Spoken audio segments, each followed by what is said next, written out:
Good morning, sir. Thank you for taking the time to join here in this conversation. Very, very pleased to have you. My pleasure, Rahul, as Thank always. you. Thank you, sir. So, sir, I think I just want to start on a bit of a personal note. I think everyone knows Arvind Panagariya, the economist, but I would like to start a little bit from Arvind Panagariya, the person, if you're okay with that. I just want to especially focus on some of your early journey, like what inspired you to get into economics, how was that process, what was your journey like, what were the views and events around the world that shaped your thinking, especially on the topic that you have been such a strident champion of, which is economic growth. Okay, it's a very wide-ranging question. I should say, I am from a generation where, parents used to be pretty influential in your life. And not only influential, but they often made the decisions of your life.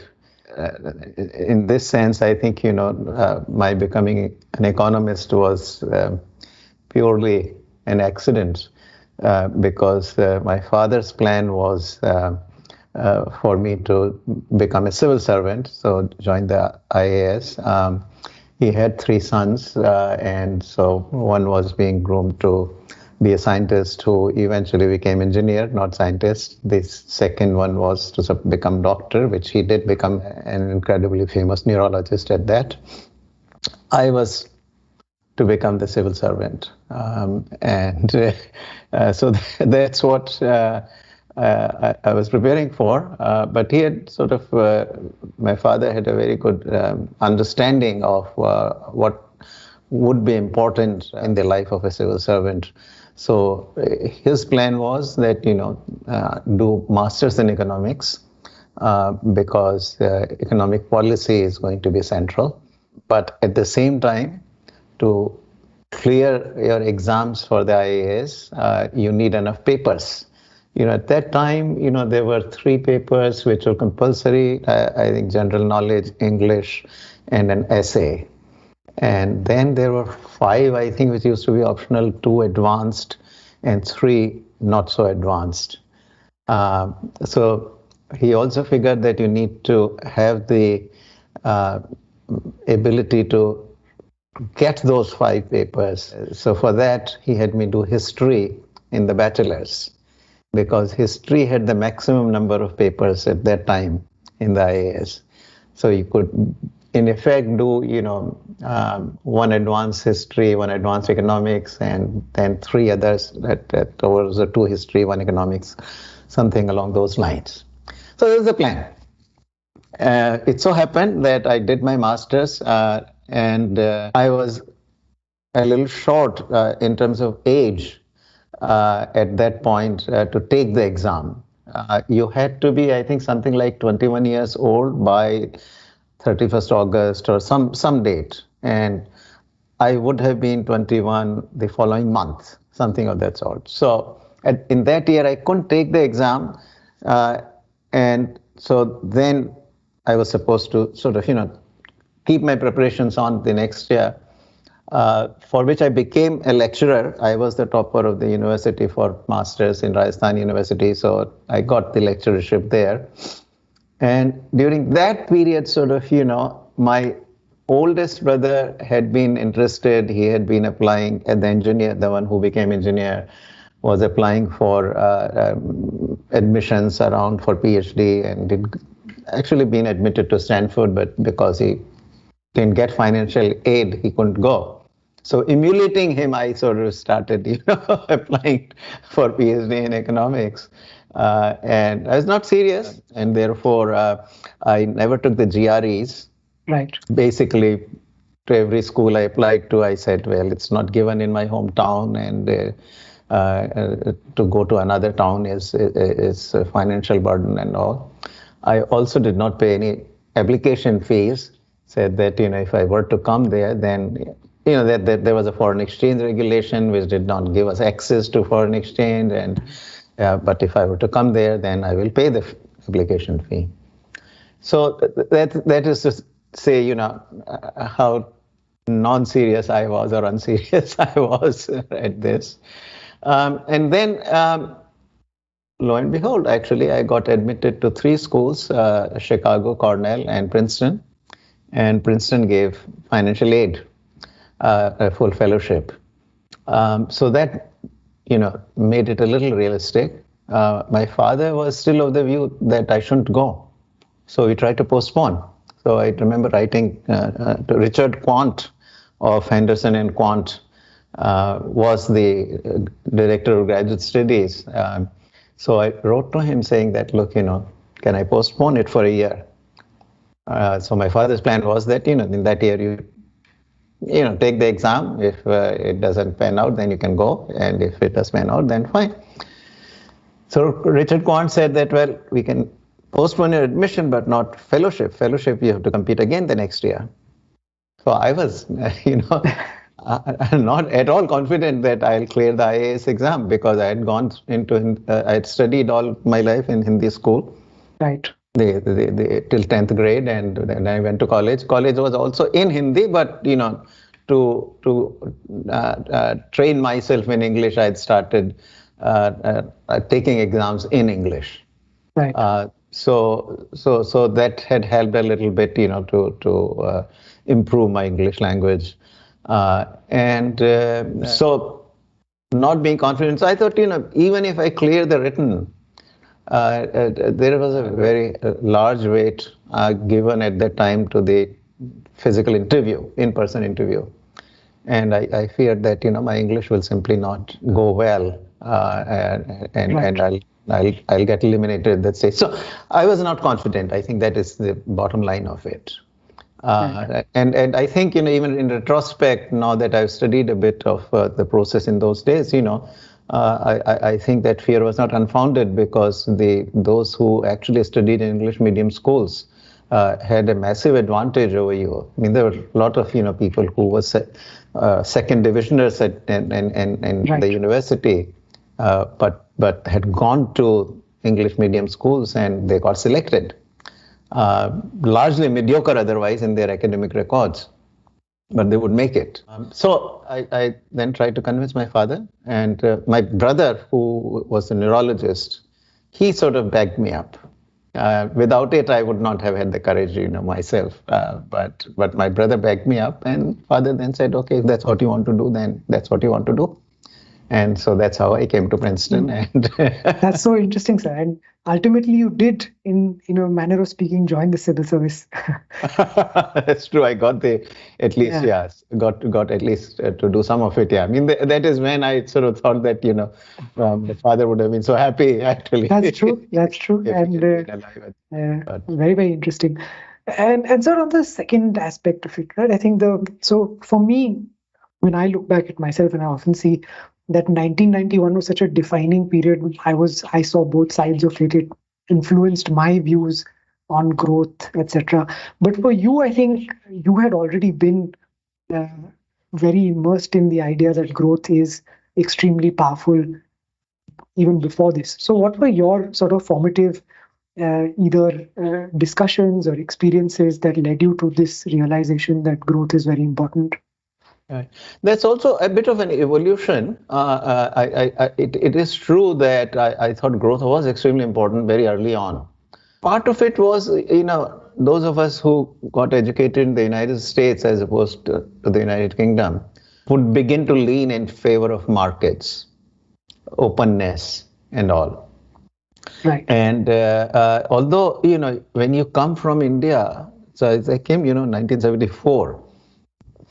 To Princeton, you still come with a lot of intellectual baggage, that you come very defensive about protectionist policies and all. So it takes a while, for you to change. But so there is an evolution. But what I know is that by late 80s, it was becoming very clear that this liberalization was required. Only that I was incredibly skeptical that this will happen.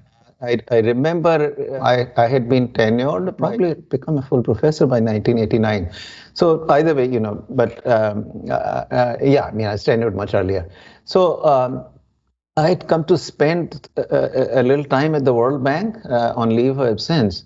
And around 1990, this must have been, or 89, Dr. Abid Hussain, he was the ambassador to the US. And he came to speak at the World Bank. And he gave this very inspiring speech about, how the reforms were required, etc. He was very, by the way, very reformist, one of the very first ones, I think, even within the government to write a report in 1984 on trade liberalization. And a lot of the Rajiv Gandhi era liberalization until 91, when Narasimha Rao gave a step jump to the reforms. Until then, a lot of trade liberalization had happened, and this followed very much what Dr. Abid Hussain had written. Right. So he delivered this speech, and I was very inspired by it. And so I remember writing to him. I said, "But this is not going to happen. The bureaucrats in India will never let it happen." So he replied back saying that India's middle class will ensure that liberalization happens. So he certainly was a lot more optimistic about liberalization than I was. But then 91 happened, and there I remember I'm probably the first one, who wrote that if we continue to, this is a paper that is in the Journal of International Affairs. It is a student-run journal from Columbia University. So I think Professor Bhagwati must have told the editors. I was at Maryland in those days. The editors said, go to Professor Panagariya for paper on India.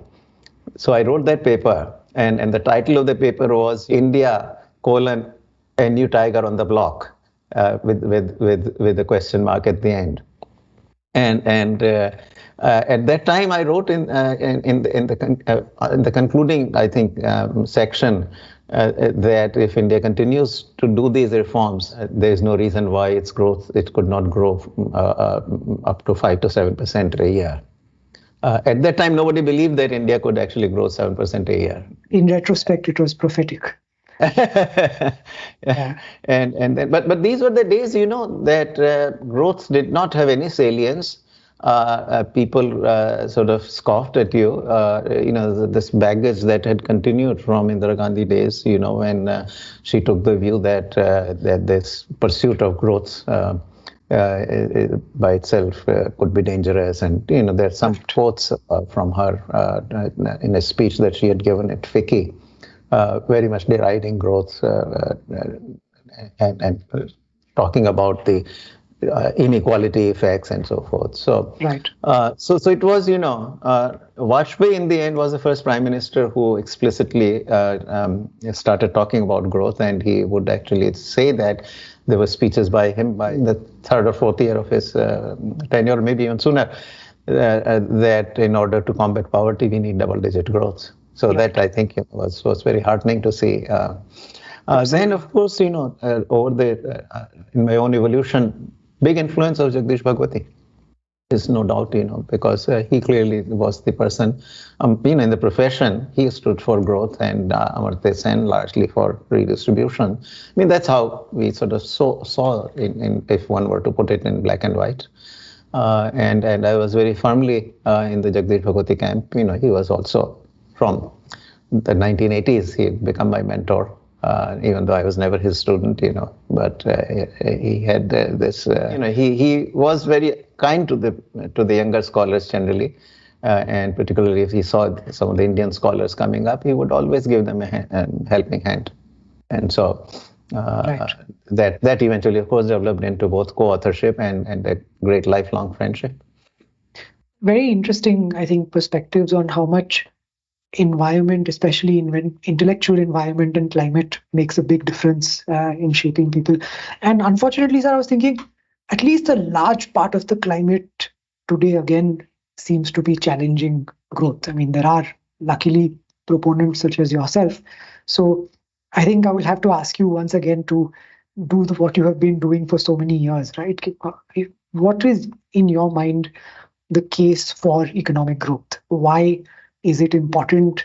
And especially over time, what has convinced you more and more that this is important? Yeah, Rahul, it's ironic that the evidence stares you in the face, particularly if you're from India, what lack of growth did to us. And yet, the ideas of socialism are so firmly embedded in large part of the intellectual class in India. I must say that, the common man understands, and this shows up, very easily in the elections and whatnot, the outcomes. States that grow well, they successfully deliver, and the chief ministers are returned. Two or three things which really seem to correlate incredibly well with success is good governance. So law and order is very, very important for people. And then generally, if the state grows, the chief ministers generally come back.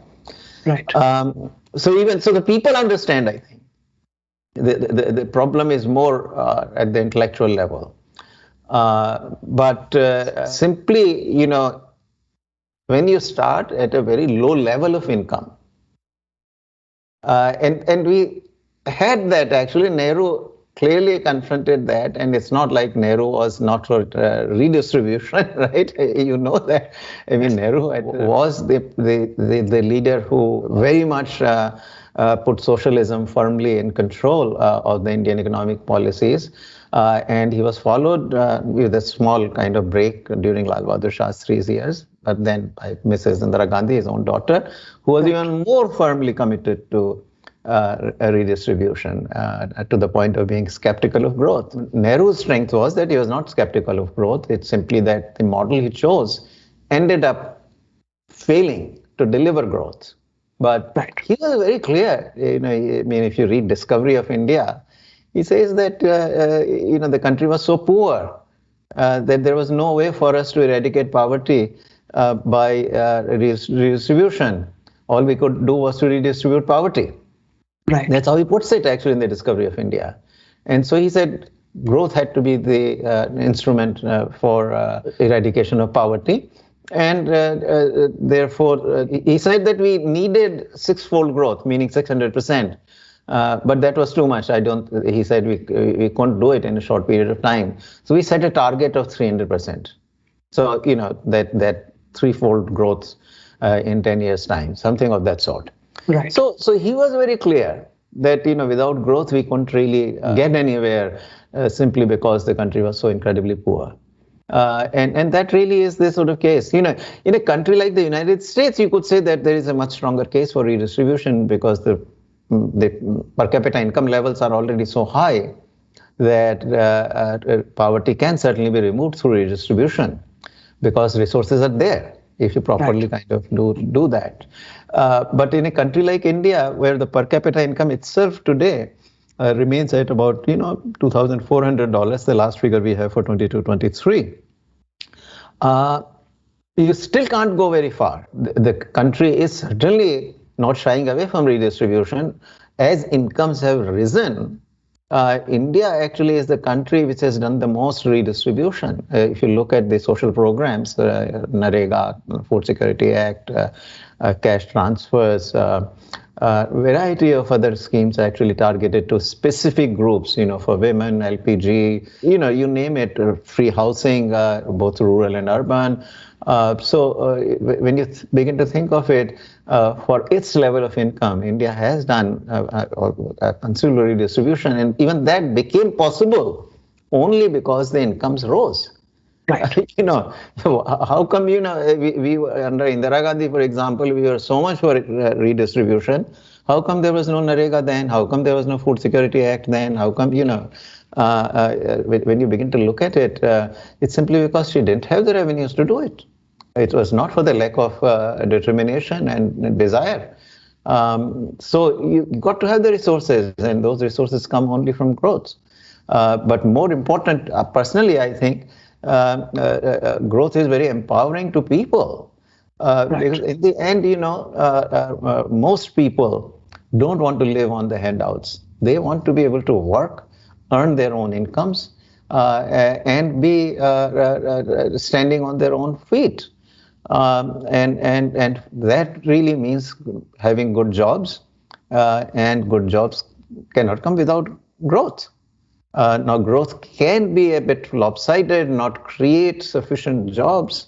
And that, of course, is what then encourages the government to kind of do this redistribution, and that becomes a Right. way to politically navigate the system.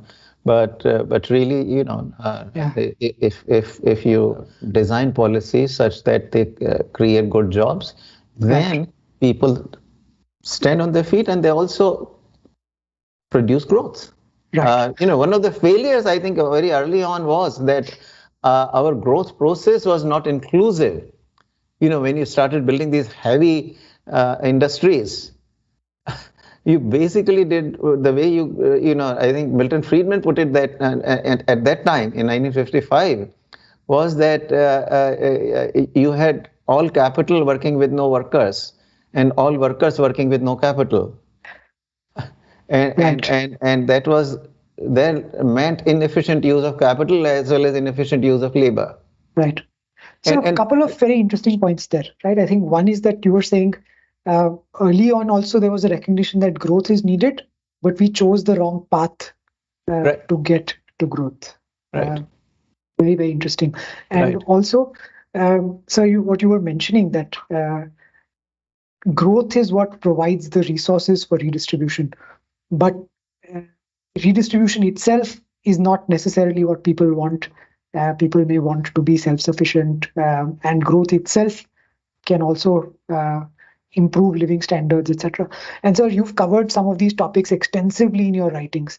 What is the most impactful statistic, if you have to talk about it, for you that just convinces you that growth was the right path?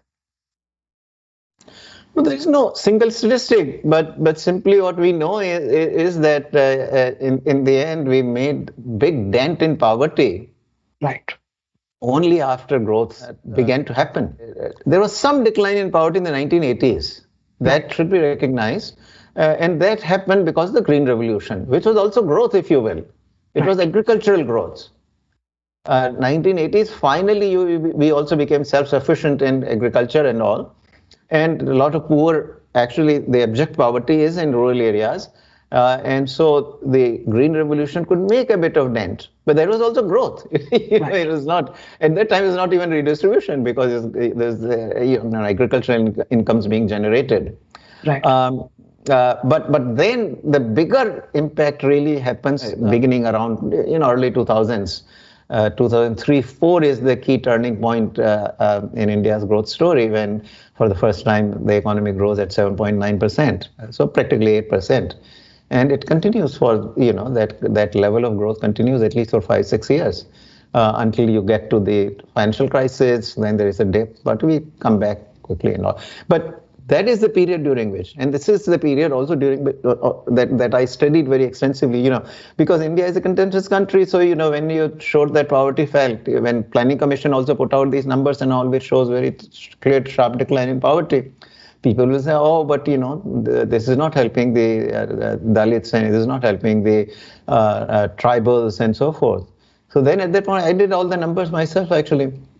And with Vishal Moore, my co-author, and there was also another one, Megha, I forget her last name, but we together did the numbers, and it was very clear actually that Megha Mukim was the co-author, and whether you look at the scheduled castes, you look at scheduled tribes,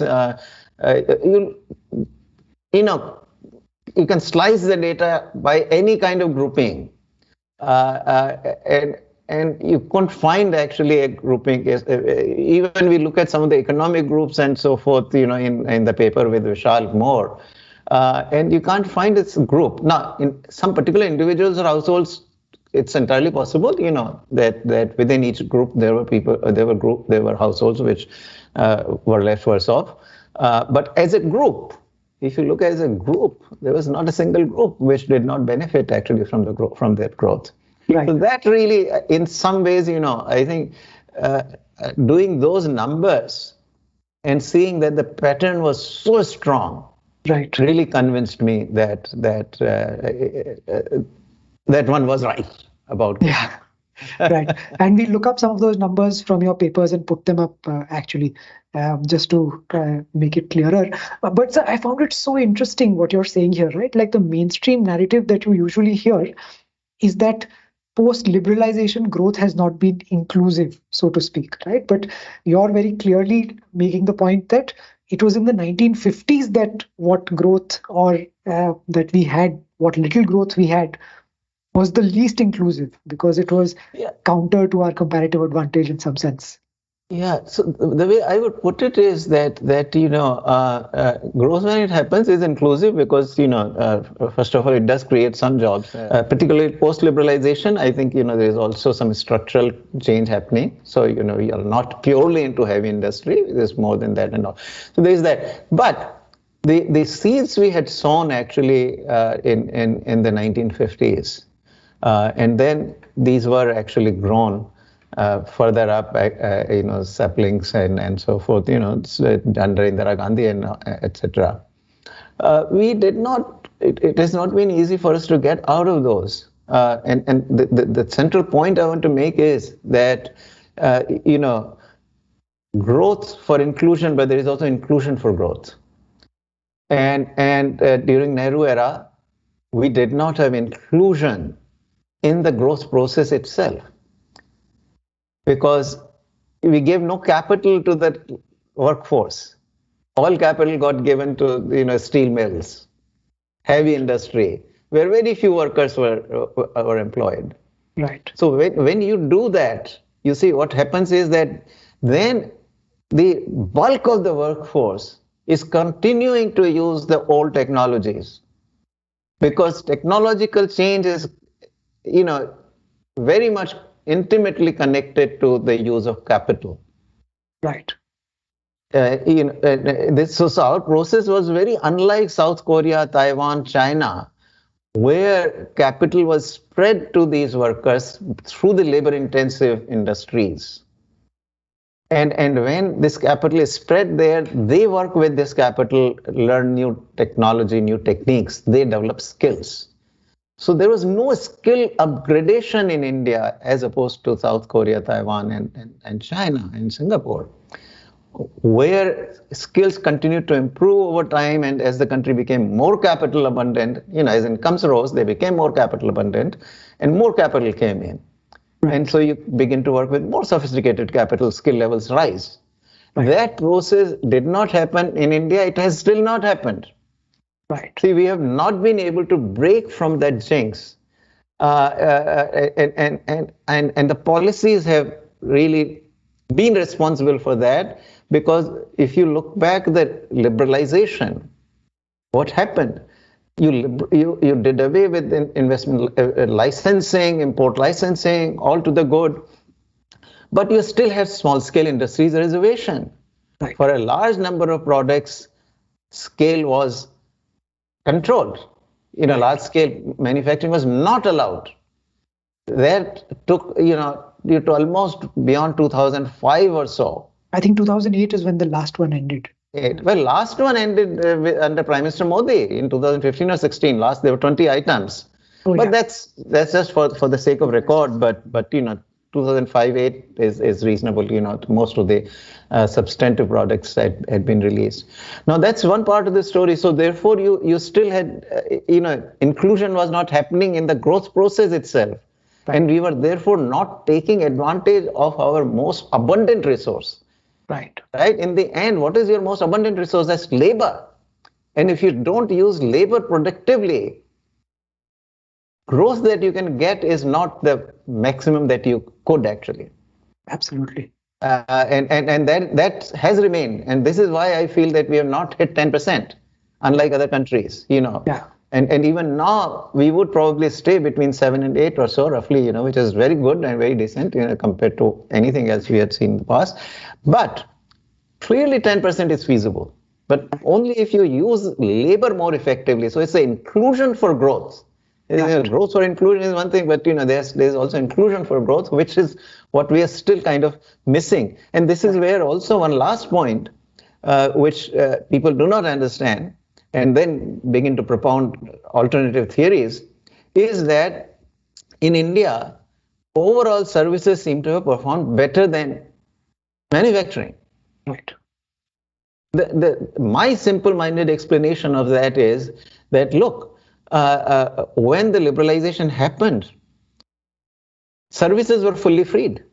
Yeah. Because there was nothing in services which was subject to this small scale industries reservation. There was nothing like that that applied to the services. Moreover, labor laws, which still have not been reformed, are nearly exclusively actually applicable, particularly the constraining ones.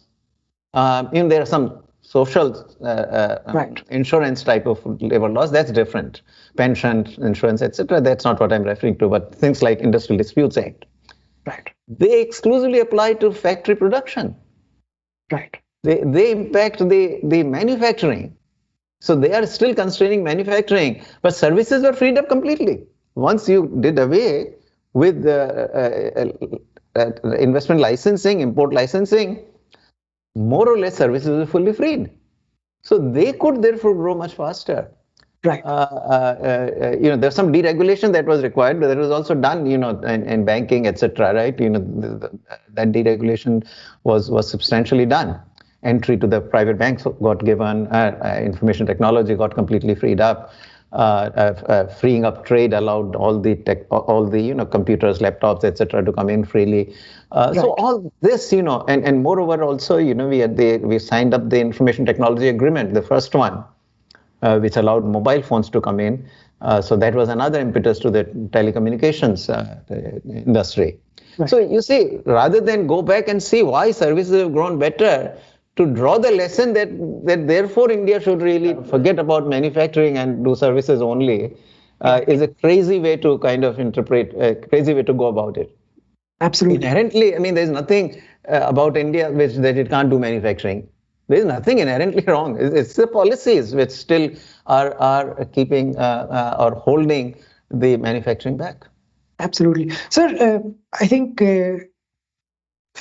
you're hitting all the points that I wanted to cover, but like one thing that I also want to ask you, right? You have been a fantastic champion of the importance of trade for growth, right? And I think very few people understand this as well as you do. How would you explain the importance of trade, exports, imports to people, and how central it is to growth for a low per capita country like India? Yeah. So everything you said is very true, actually, that it is incredibly central, and at the same time, it is hardly appreciated. It's hardly understood. Now, one simplest way to think about it is that suppose you forget about international trade, become an autarky. Right. Then you can grow only as fast as your demand grows. Right. But your demand will grow only as fast as the economy is growing. And you know that initially, at least in the early stages of development, the growth rate is not going to be very high. It's not high. Right. And we practically were an autarky at one point, so we can just take a look at that growth rate and extrapolate from there. So because you got constrained by the domestic demand. Yes. Every product effectively got constrained by the growth in domestic demand. Right. But the domestic demand grew only as fast as the economy grew. Right. When the economy grew, so that 2.5% to 3%, yeah. Vicious circle right there. The only way to break that jinx is to go to the global markets, right, where the demand is massive. Right. And therefore, certain sectors can grow as rapidly as they want or as rapidly as they can. And there is demand, you sell in the world market. Right. So that's a simple way to think about it. But then there are other associated factors, which is that innovation is taking place in the world economy, meaning, our right, minds are at work around the world. And if you are a small developing economy, right, or small or large, doesn't matter, you are small economically, if even with 400 million people in 1960 roughly, I think that's what, we were population wise large, but right, economic size wise we were small. So the innovations are happening outside, and in any case, where India was starting, already very good technology existed outside. Right. How do you access that technology? Most of the technology is embodied in machines. Right. So unless you are really able to import those machines, how are you going to access the latest technology? Absolutely. And well, for that you have to export, because you can't import without exporting. Yeah. So once again, you get back into the trade as being central. Also, technological, diffusion can happen through products. You bring in laptops and reverse engineer. Right. We did that in pharmaceuticals. How exactly did we build the pharmaceuticals industry? Because India's patent protection was very weak, and we actually did not protect the product in pharmaceuticals. Right. We protected only the process. So if Right. you could vary the process a little bit by introducing some sort of ingredients that are very inactive, it was a different process, and then Right. so pharmaceutical industry could actually do well by reverse engineering, and so India today, even till today, has access to the cheapest medicines around the world. So that helps, and of course, there is also the force of competition. When you see somebody doing better than you say, well, why am I any worse, innately worse than those guys? Right. So you work harder. When you compete with the best in the world, Right. you are inspired to work harder, and that also makes you better. It improves your productivity. So there are various reasons why being open to the global markets actually Right. helps you grow faster. Sir, I mean, I think conceptually, I hear you. What really helps ground this, and I've heard you give this powerful example so many times, right, is let's say the apparel industry, right? Um, where the Indian domestic market is only $55 billion and growing at whatever exactly like you said, right? 2, 3 percentage points. But the global imports are $500 billion, right? And so Yeah. you all So often mention how large that is by comparison. right. No, exactly. So take the broader comparison. We in India think that we are a large economy, which we are. Fifth largest is in a global context. It's a large economy, and it will be third largest very soon. So certainly, it's not a small economy. However, having said that, let's say, we are roughly, by 22, 23, it figures 3.4 trillion, maybe now with the current year ending.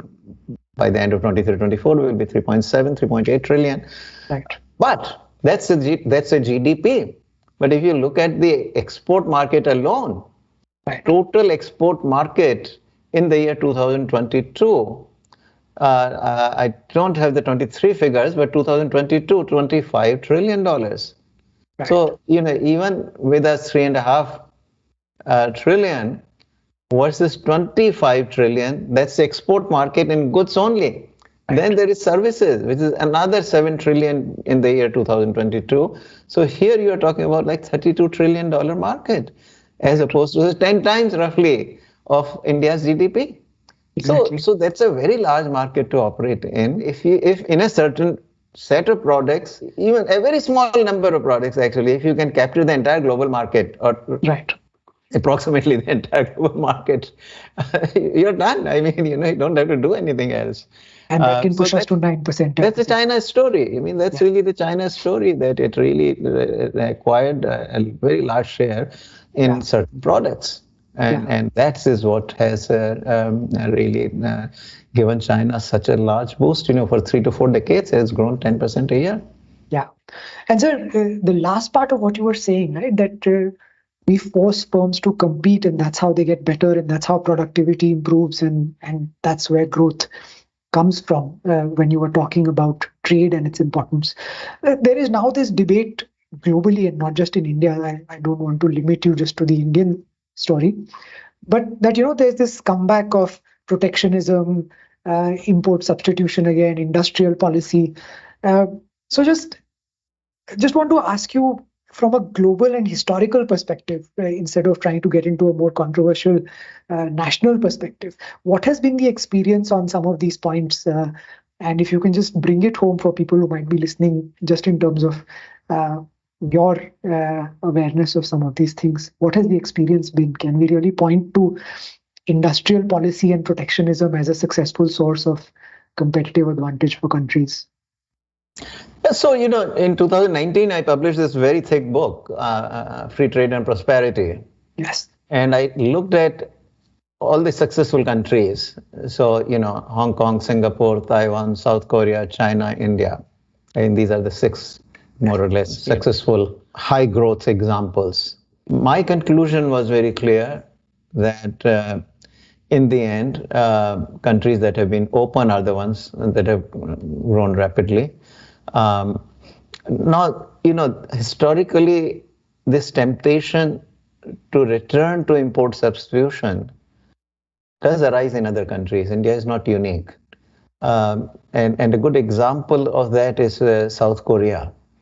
See, South Korea had the history of very outward-oriented and without industrial policy growth from 1963 to 1973. Right. This is a full decade during which South Korea grew with relatively neutral incentives and neutral policies, outward-oriented.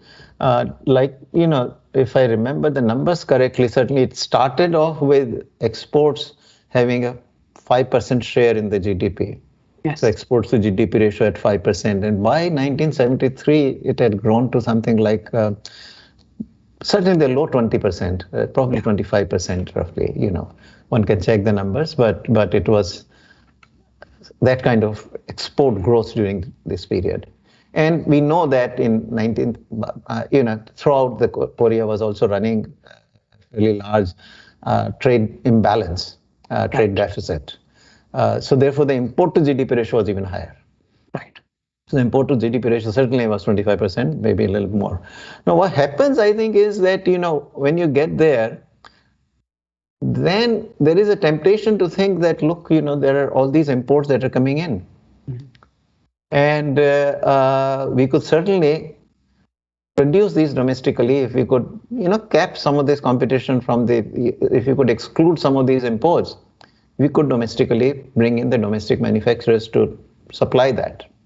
So this temptation, and that's a sort of thing that, then of course our smart economists always also come in to say that, infant industry protection, this, that, industrial policy, etc. So that temptation is added by the intellectuals too. And so this happened actually, this whole heavy and chemical industry drive that South Korea went through starting in 1973. Was exactly that, industrial targeting. But if you look at the growth figures during this period, growth actually declined by about 2 percentage points less. Right. And they realized it, the difference is that they realized it quickly by 1979 or 78, and they exited. They exited the industrial policy. And actually, eventually, the growth rate picks up again. And even by early 1980s, Korea returns to the high growth path, and then grows for a whole decade at 8-9%. Right. But in our country, the intellectual support for the industrial policy, import substitution remains still so strong, and there's hardly any champions of outward orientation, that I fear that in our case, exiting this new phase of import substitution is going to be a challenge. Right. It's very interesting, sir. I mean, I know of the South Korea's case only through your work, actually, and this is not discussed broadly, that, industrial policy actually is a drag. They succeed in spite of success industrial policy, not because of it. Right. Yeah. And I came across, even for Japan, apparently NITI, their industrial ministry, tried to block Sony, Mitsubishi, and Honda.